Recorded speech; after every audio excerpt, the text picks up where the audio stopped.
So we're here to quickly show how to find zeros and maxima and minima for a function using Excel and also using goalseek. So when we are looking at a function like x squared minus 9x plus 12 on the interval from 0 to 10, we would start by entering the x values. So it's 0, 1, 2,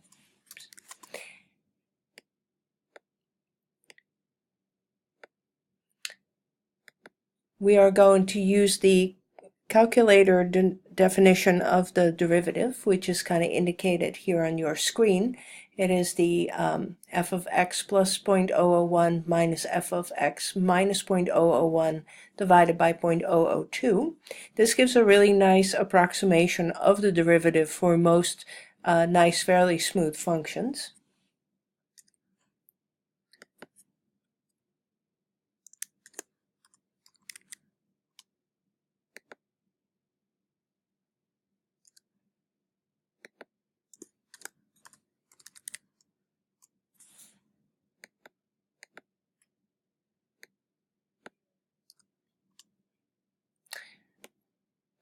So just populating both these columns with quick fill is the fastest way to do that. I'm then going to evaluate the function at x, so from column A. This is equal to my a4 squared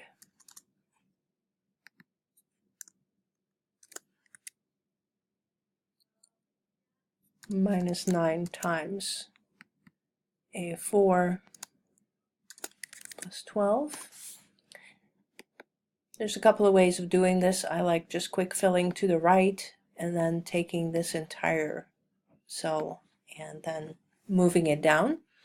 So now I have my function and the values right around my values of x. So for x equals 0, I also have the function evaluated at 0.001 and minus 0.001. So locally I can then figure out what the slope is approximately equal to. So this is equal to the value from E4 minus F4 divided by 0.002. Make sure that you put the difference between E4 and F4 in parentheses, otherwise you'd get a computational error. Quick fill this. And we see that when we're looking at the derivative, when we're trying to find local maxima and minima, we want to know where the derivative would be 0. Occasionally we might look for where the derivative doesn't exist, but the most common way of finding what we call a critical point is to determine where the function is actually equal to 0, or the derivative is equal to 0. And we will do that by going to data, going to the what if folder, finding goalseek. I want to set that cell equal to the value 0, and I want to do that by changing the input, which in this case is the x, which is located in A8. And here we have, just to quickly show our point of interest here, here is our derivative equal to 0. And that corresponds to this part of the function. And then if we were to quickly graph the function by selecting only x and f of x,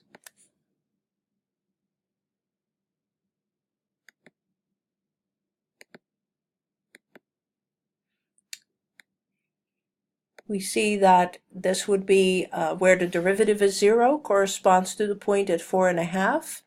You also see from the numbers that just this is the smallest value. So in order to kind of record our numbers, we're going to insert a text box.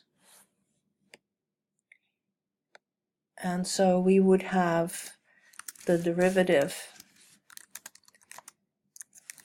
is 0 at x equals 4.5.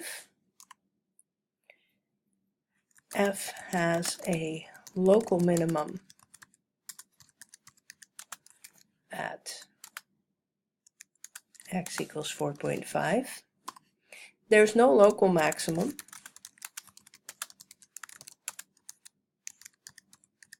There's not even a candidate for one because there's no other place where the derivative is 0. And then looking at the rest of the function, you want to look at the endpoints.